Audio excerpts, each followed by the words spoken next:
Hello everyone, welcome back to my channel. This is Alex of Coyote Star Astrology, and this is my video for the new moon in Capricorn coming in on December 23rd, 2022, which is a Friday here in California. However, please do adjust for your current location on the planet as that time and date may change. Look at all this Capricorn we have in the chart, you guys.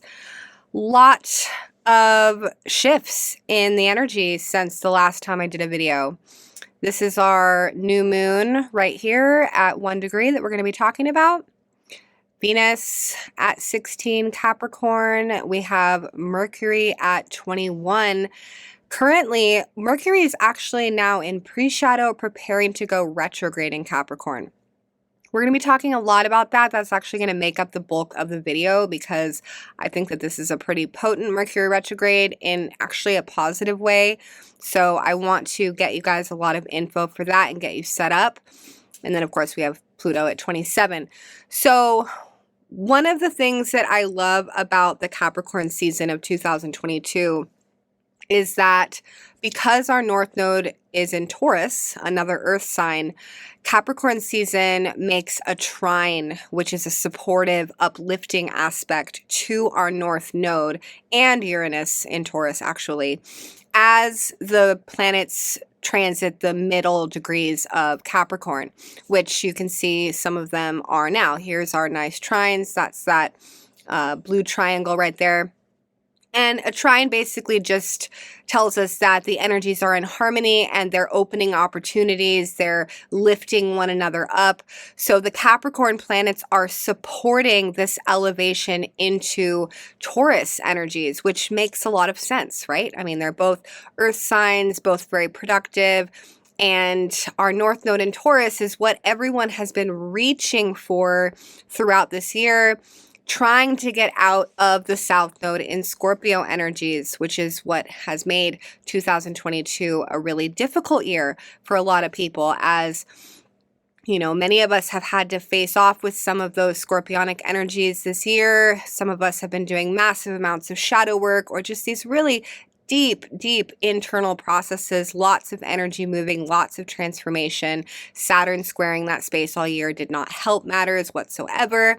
So having Capricorn season support North Node Taurus and these healthier choices, self-care, self-love, financial abundance, more stability in our life, I really see North Node Taurus because it does represent Earth and the material realm and nature with Uranus and Taurus. This is like a very new Earth signature. So this is new Earth, new reality, this sort of like new dimensional shift in our waking life that represents the dream, the dream that we're trying to build, a better life and a better existence. So this Capricorn season is going to help us continue to build that.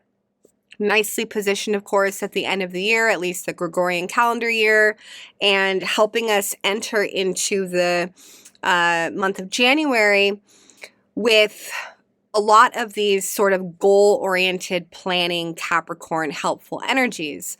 January, as we will be discussing later in this video, is a very, very important month. So make sure you stay tuned for why I say that. But in order for it to all make sense, I do want to go through this retrograde with you and get you some dates so you can ebb and flow with those energies. So we are in pre-shadow. Pre-shadow began on December 12th when Mercury hit 8 degrees of Capricorn. So the first thing you're going to want to do is find out what house is ruled by Capricorn in your natal chart, specifically the degrees 8 to 24 of Capricorn.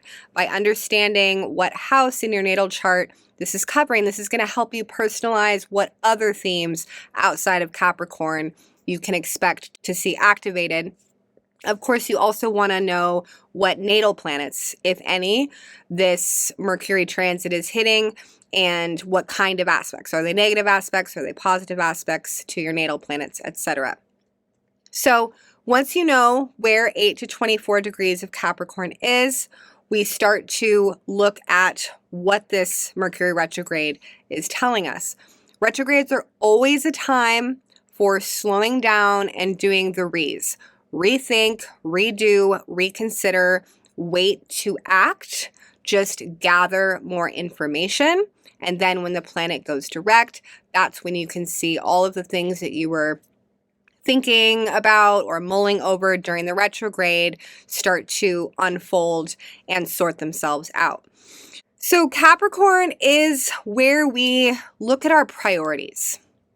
And that's kind of the flavor of this retrograde to me, because Capricorn delegates its energy very carefully towards things of quality and towards the things that matter, particularly when it comes to the long-term plan, our commitments, and things that we're in it for the long haul with Capricorn, right? It's not like surface level, mundane things that flash in and out of our life. Capricorn is like career, marriage, commitments, our legacy, our achievements, our ambitions. It also has a lot to do with like our sense of prestige and honor.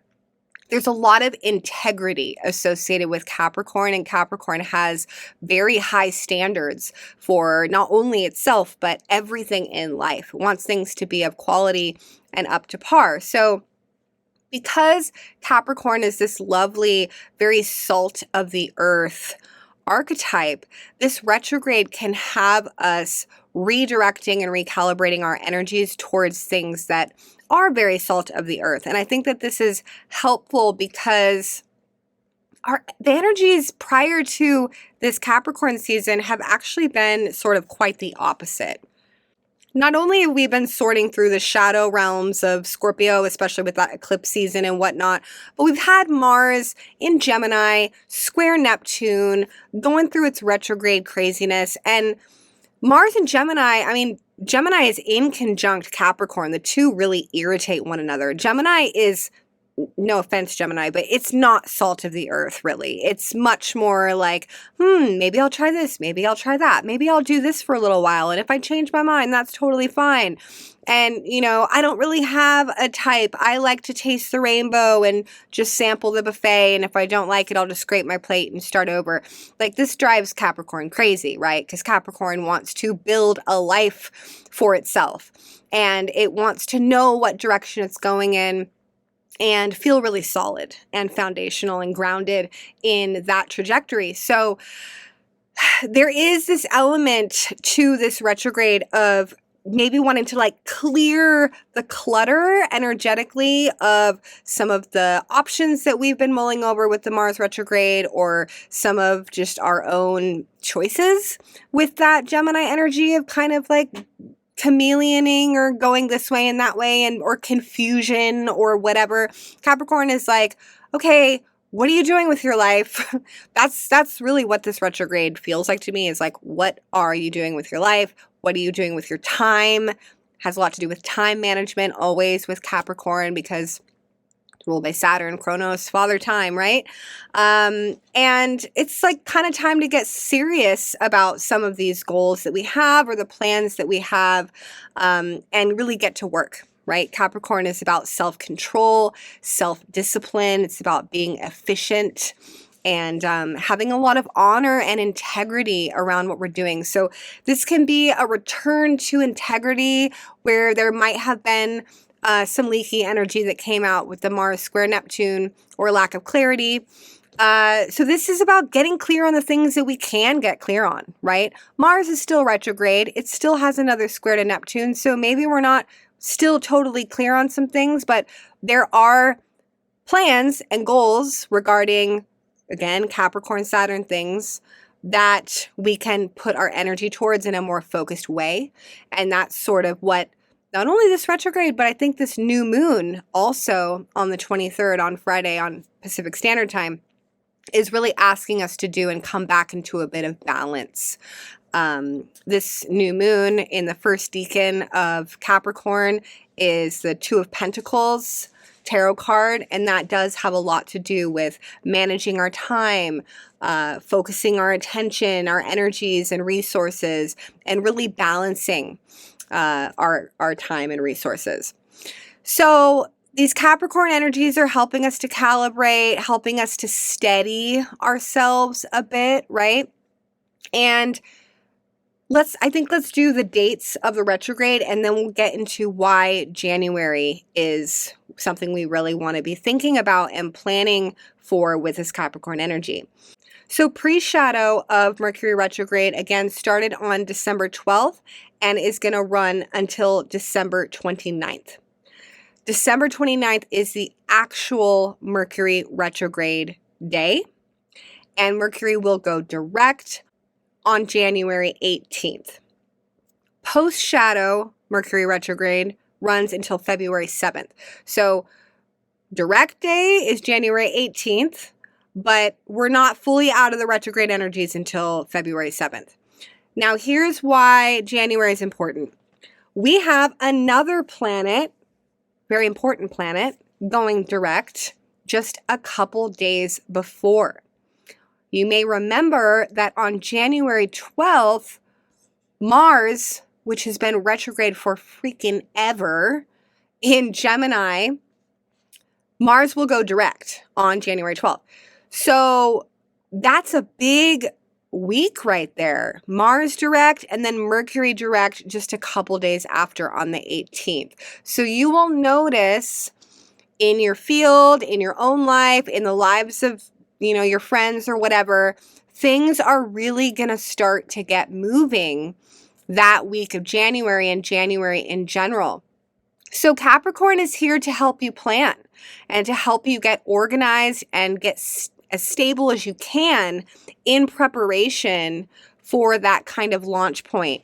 Mars direct is going to be huge because of the length of the retrograde, because of all those squares from Neptune tangling the wires and getting things all weird and adding to the confusion for everyone. That's going to be a big moment when Mars goes direct. Mars is our direction, right? It's our drive. It's where we're going and the energy we have to get there. And then Mercury direct is similarly going to push some energy forward as well.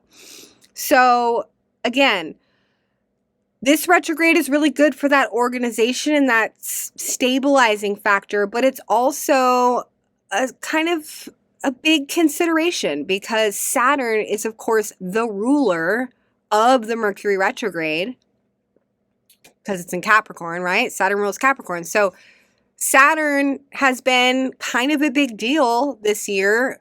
He's kind of always a big deal, but he's definitely been a big deal for 2022 because he's been squaring the freaking nodes all year, right? Bringing up that shadow and pushing everybody to the North Node in Taurus.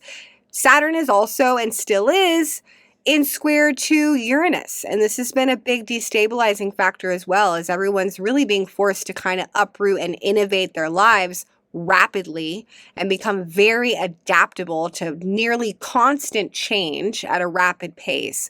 So this Mercury retrograde in Capricorn and all of the considerations and refocusing that we do within it is really going to be adding to what Saturn is trying to get us to do, which is to get to that North Node in Taurus while Capricorn trines it all. So that's why I think that this retrograde is a big deal.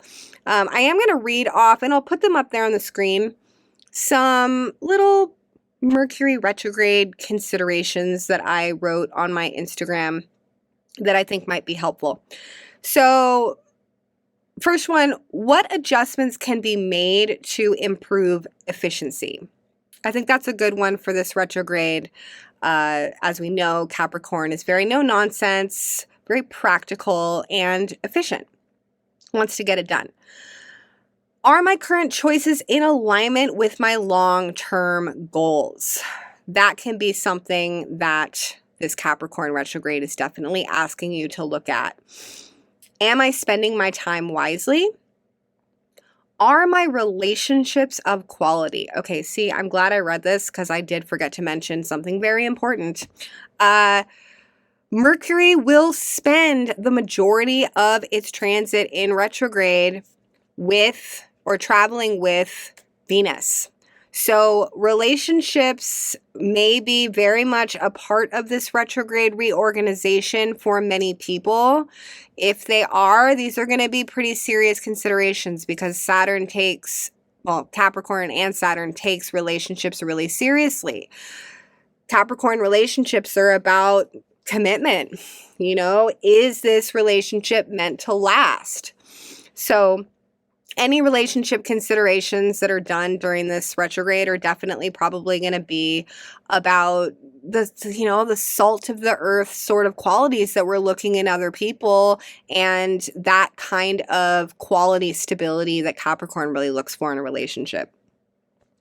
Am I in integrity? Am I on track? So this is also, I think, bringing in those questions of the nodes, you know, anything toxic, anything shadowy or weird from that Scorpio stuff that needs healing, we might be looking at and using this retrograde as yet another opportunity to get over to that North Node in Taurus. Speaking of, what boundaries could be put in place to make it better? So in other words, what choices can I make to get into that North Node in Taurus? What are my standards? Both Taurus and Capricorn have high standards. And finally, what big goals do I have for 2023 and what needs to be done now to achieve them successfully? So I put that one in there because of the fact that Mercury goes direct in January along with Mars. So that has a lot to do with our goals. Capricorn is goal-oriented, Mars is goal-oriented. So what can we be using our time to focus on during this retrograde to get those goals off and running when we get that forward motion in January? All right, everyone. So regarding the new moon, this new moon, I feel, has a lot to do with the retrograde energies because it's really kind of tacked on to this whole train of Capricorn energy. It is square to Jupiter. And also, can we just have a moment of silence? I'm honestly, I'm going to say it. I'm mourning Jupiter leaving Pisces. As I film this video, it's the last hours really of that incredible tour through Pisces. And mostly I'm really mourning the fact that in our lifetime, unless humans figure out how to live longer than they do now, we will not see Jupiter and Neptune conjunct in Pisces again. So that was a very rare, very special transit.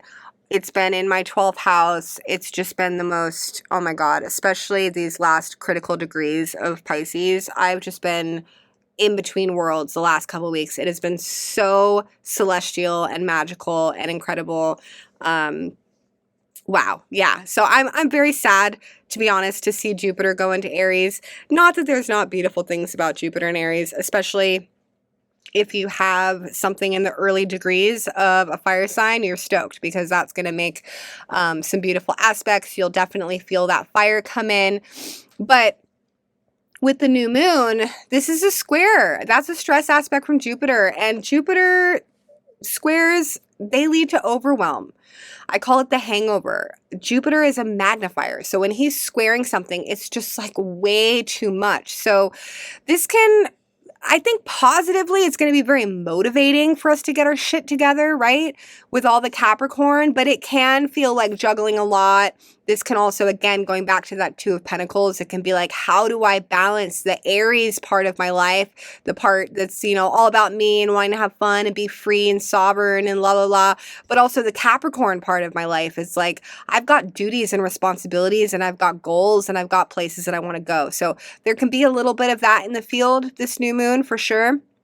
But positively, that Jupiter square can really have us wanting to achieve a lot, expecting a lot from ourselves. And I think that ultimately that's really positive to kick off the Capricorn season with and then flow with that energy throughout the rest of the Mercury retrograde and use it for like motivation, right? All right, everyone, thank you so much for tuning in. If you've enjoyed this video, please do give it a like and a share. I really appreciate it. And I am doing readings at the moment. If you are interested in booking one, I'm putting my website up there on the screen, coyotestarastrology.com. You can reach out to me there. Click on book a reading and you'll be directed to my email. We can book it up there. I'm also putting my Instagram up there, Earth2Coyote. If you don't already follow me there, I do lots of daily and weekly astrology posts on my Instagram. All right, everyone. Thank you so much for tuning in and enjoy this new moon in Capricorn. Bye for now.